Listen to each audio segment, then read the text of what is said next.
Interpares, c'est la numéro 9, et aujourd'hui je vais vous parler d'un essai que j'ai lu à la fin de l'été, Zoocities de Joël Zask. Alors Joël Zask, outre que son nom de famille commence par la même lettre que le titre de son livre, elle est philosophe, elle enseigne au département de philosophie de l'université Aix-Marseille, spécialiste de John Dewey et de philosophie sociale, elle pratique une philosophie d'enquête. Elle a notamment publié en 2019 « Quand la forêt brûle ». Alors j'avoue que j'avais pas très bien compris en lisant la 4e couverture ce qu'est la philosophie d'enquête. Je me suis toujours pas vraiment renseigné et donc je ne sais toujours pas exactement ce que c'est. Mais enfin ce n'est pas grave, j'ai lu le livre et il m'a intéressé à de nombreux égards. Alors le point de départ de Joël Zask, en apparence en tout cas, le point de départ non pas du livre en tant que projet, mais du livre tel qu'on le lit, c'est au moment de la pandémie et notamment du confinement, le fait qu'un très grand nombre de vidéos, de partages sur les réseaux sociaux ont mis en avant le fait que la nature sauvage, comme on le dit, reprenait ses droits et qu'un certain nombre d'animaux sauvages qu'on ne voyait plus dans les villes apparaissaient justement dans les périphéries, voire même dans les centres des villes. Voilà, moi j'ai pu le constater un petit peu, mais sans plus. Ce qui est intéressant en fait dans ce livre, alors ce qui est un petit peu bizarre dans ce livre, moi la frustration que j'ai eue, je vais commencer directement par ça, au niveau de ce livre, la double frustration que j'ai eue, en fait elle est méthodologique. D'une part, première frustration, j'ai trouvé que le livre n'était pas extraordinairement conceptuel, je veux dire pas très solidement conceptuel, et c'est sans doute d'ailleurs un des principes d'écriture du livre, hein. Elle n'a pas voulu faire un système philosophique, mais ça veut dire qu'en fait du coup c'est assez difficile à suivre, paradoxalement, je trouve, par certains côtés. Le deuxième problème méthodologique, c'est qu'en fait elle cite de manière souvent très vague ou très floue, sans recontextualiser, enfin il y a un certain nombre de choses comme ça qui échappent un petit peu sur les rares points sur lesquels j'avais une quelconque compétence, par exemple sur thorough, c'est très vague, donc voilà, j'ai quand même cette double frustration là. Alors une fois exprimé cette double frustration, cette double réserve, néanmoins j'ai trouvé ce livre très intéressant. Le sous-titre « Des animaux sauvages dans la ville » et la problématique, en fait, elle est reformulée à plusieurs reprises. Elle est formulée, bien entendu, à la fin de l'introduction. Ce livre propose une expérience de pensée. Que se passerait-il si les animaux s'installaient massivement dans les villes ? Tous les accueillir parmi nous à notre contact est impensable. Les rejeter, impossible. Les exterminer, cruel et dangereux pour les équilibres écologiques. Que faire ? À partir d'une démarche d'enquête qui propose de voyager à travers les disciplines, les expériences et les frontières, ce livre, au-delà du caractère plaisant de l'exercice, permet plus fondamentalement d'interroger la ville, ses limites, ses insuffisances, les sacrifices qu'elle impose et que nous ressentons de plus en plus vivement. Donc voilà la problématique posée. Ce qui intéresse la philosophe, c'est la ville en tant qu'espace, la ville en tant que biotope humain, à partager. Et c'est reformulé encore différemment à la page 28, à la fin du chapitre qui s'intitule « Babar ou la ville refuge », tout un programme.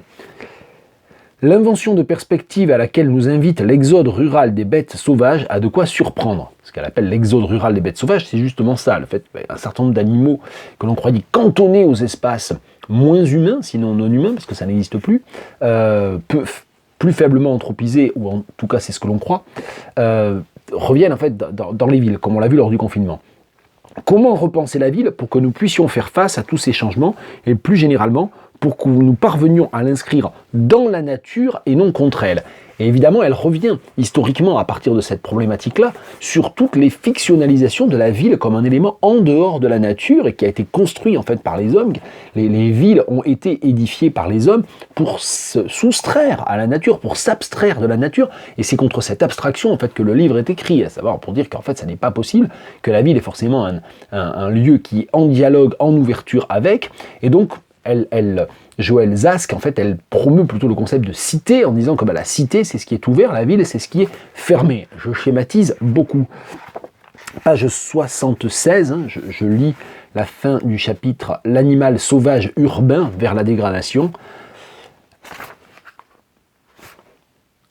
La question qui sous-tend cet essai se repose. Donc voilà, ça veut dire qu'en fait, elle reformule sa problématique au fur et à mesure. Ce qui est très intéressant, c'est un peu mouvant, c'est peut-être d'ailleurs ce qu'elle nomme philosophie, ou ce qui se nomme, j'avoue ne pas avoir fait de recherche, philosophie d'enquête.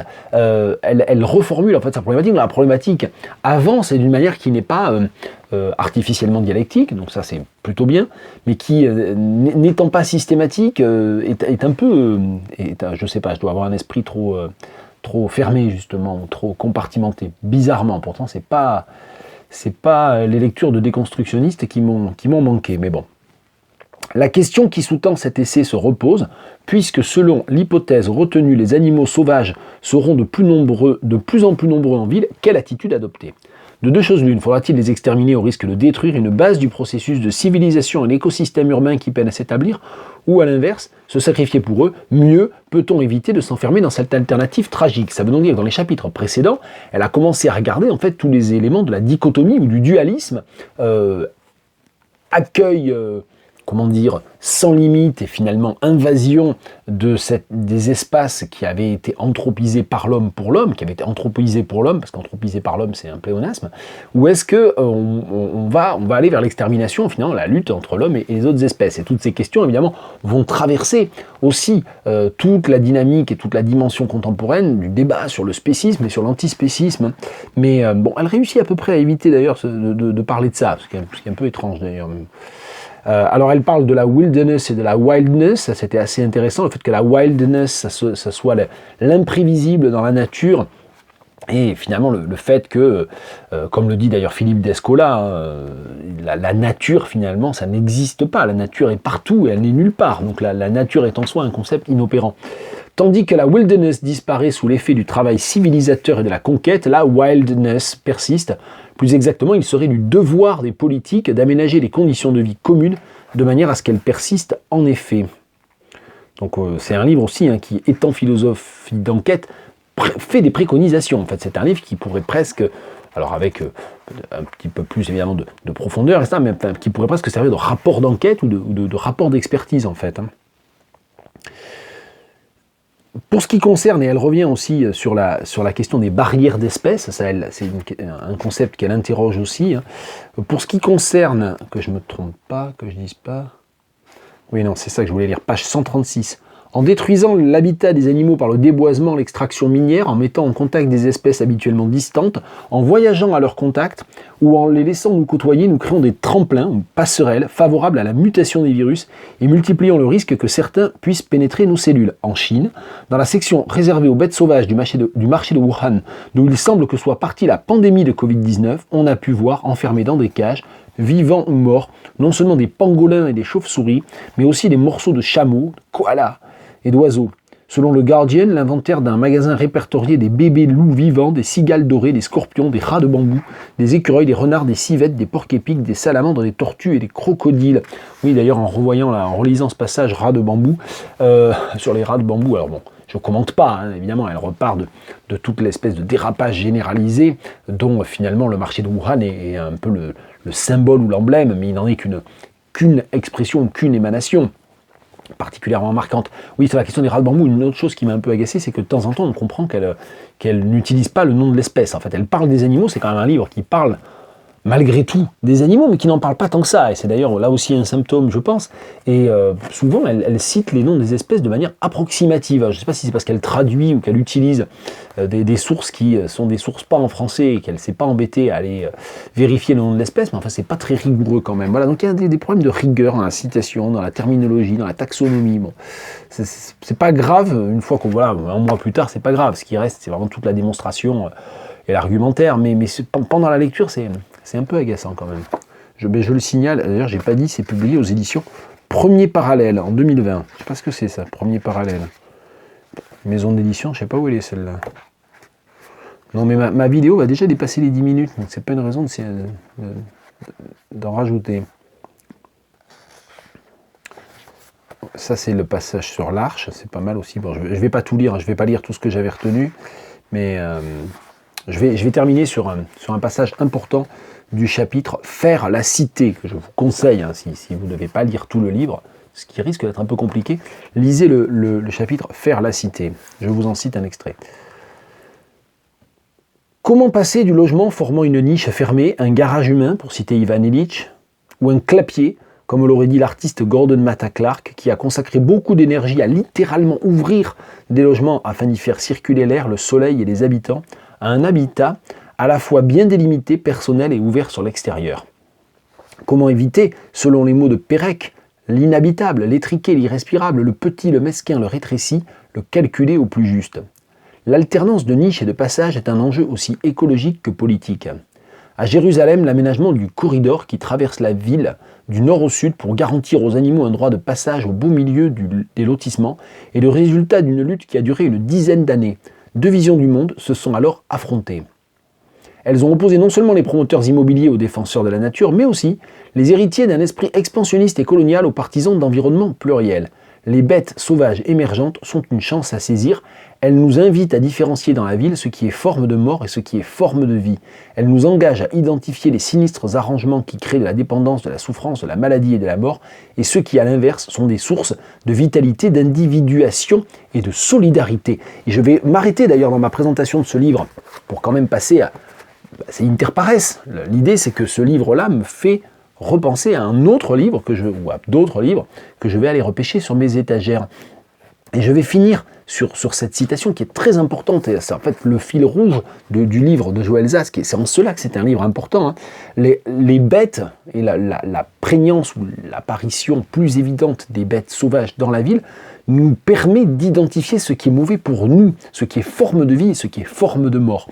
Et donc ça veut dire que, par exemple, un espace dans lequel finalement aucune espèce n'arrive à nicher, à s'installer durablement, ou même qu'elle n'arrive pas à traverser, signifie qu'en fait c'est aussi mauvais pour nous. Ça veut dire qu'en tant qu'êtres humains, ce sont des espaces que nous-mêmes, nous ne pouvons pas habiter, que nous-mêmes, nous ne pouvons pas investir. Ce sont juste des lieux de passage, des lieux bétonnés, des lieux où seul triomphe l'anthropisation au sens le plus négatif du terme. Donc voilà un petit peu son principe. Alors c'est intéressant parce que ZooCities, quand j'ai vu ce livre, dont j'avais pas du tout entendu parler, sur l'étal, je sais pas comment il faut dire, sur une table chez mon libraire, moi j'ai aussitôt réagi avec mes connaissances préalables. Et c'est vrai que ça m'a fait penser au roman de Lauren Boyce, ZooCity. Et donc aujourd'hui, l'évidence comparatiste était d'aller rechercher le roman de Lauren Boyce. Donc je vais vous dire deux mots, on va essayer de ne pas dépasser le quart d'heure. C'est bon, j'ai fait un peu moins de 10 minutes sur les précédentes. Donc allez,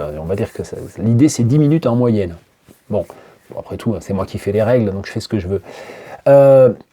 Quand j'ai donc vu ZooCities, moi j'ai pensé à ZooCity. Et ZooCity, c'est un roman de science-fiction de 2010 qui a été traduit dans plein de langues. Il a été traduit en français, je ne pourrais pas vous dire exactement dans quelle maison d'édition, ni surtout si ça a été bien traduit, mais ZooCity de Lauren Boyce, comme l'immense majorité des écrivaines, en l'occurrence sud-africaines, de ces 20 dernières années que je lis, c'est sur la recommandation de mon estimé collègue et ami Mathilde Roger, que je salue, qui est prof à Toulouse, qui est maître de conférence, maîtresse de conférence à Toulouse, et qui est une immense spécialiste de la littérature sud-africaine.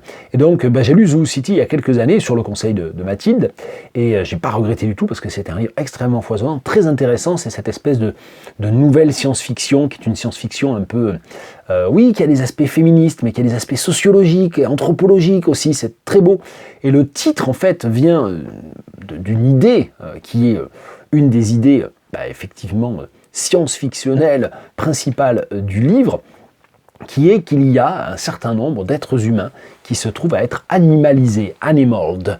Et c'est suite en fait à un crime que l'être humain a commis ou a laissé commettre, suite finalement à une faute morale. On se retrouve, les êtres humains et les personnages du livre qui sont dans ce cas, se retrouvent associés à un animal, se retrouvent en quelque sorte hantés, dédoublés, doppelgangerisés, je ne sais pas comment le dire, par un animal. Et alors, ça a l'air comme ça d'être de donner une vision extrêmement spéciste, justement, extrêmement négative de l'animal, mais en fait, pas du tout. Ça veut dire que du coup, ça donne aussi des capacités, des dons. Et notamment le personnage principal, qui s'appelle Zinzi, voilà, je vais y arriver. Zinzi, qui donc se trimballe en permanence avec un paresseux, en fait, c'est l'animal qui la colle, c'est un paresseux. Ça lui donne en fait des pouvoirs, en fait, des facultés. Et du coup, ça lui donne. Et donc, du coup, c'est un très très beau livre sur les banlieues abandonnées, puisque ça se passe dans un quartier très défavorisé et qui existe de Johannesburg, je crois. J'ai pas du tout vérifié mes notes, mais enfin bon, c'est pas grave. Bon. Oui, c'est à Johannesburg, absolument.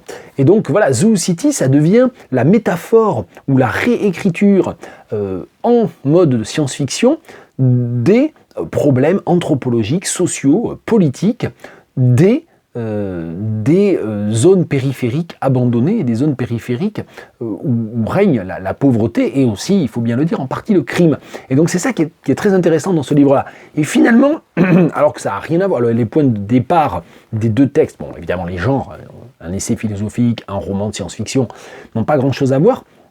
Je pense que finalement ça se rejoint sur ce que je vous ai lu du chapitre Faire la cité, si c'est bien comme ça que ça s'appelle. Oh là là là, je sais plus, j'ai déjà oublié. Oui, c'est ça, Faire la cité. C'est-à-dire les espaces de vie et les espaces de mort. La question, c'est pas les animaux ou les hommes. La question, c'est la vie ou la mort. La question, c'est la convergence ou la divergence. La question, c'est la communication au sens noble ou pas. Voilà, c'est ça le problème qui se pose. Et donc, j'en ai parlé trop longuement, mais voilà. Zoocities de Joël Zask aux éditions Premier Parallèle 2020 et Zoocity de Lauren Boyks, que je vous recommande chaudement, roman publié en 2010 et vous retrouverez toutes les références partout sur le web.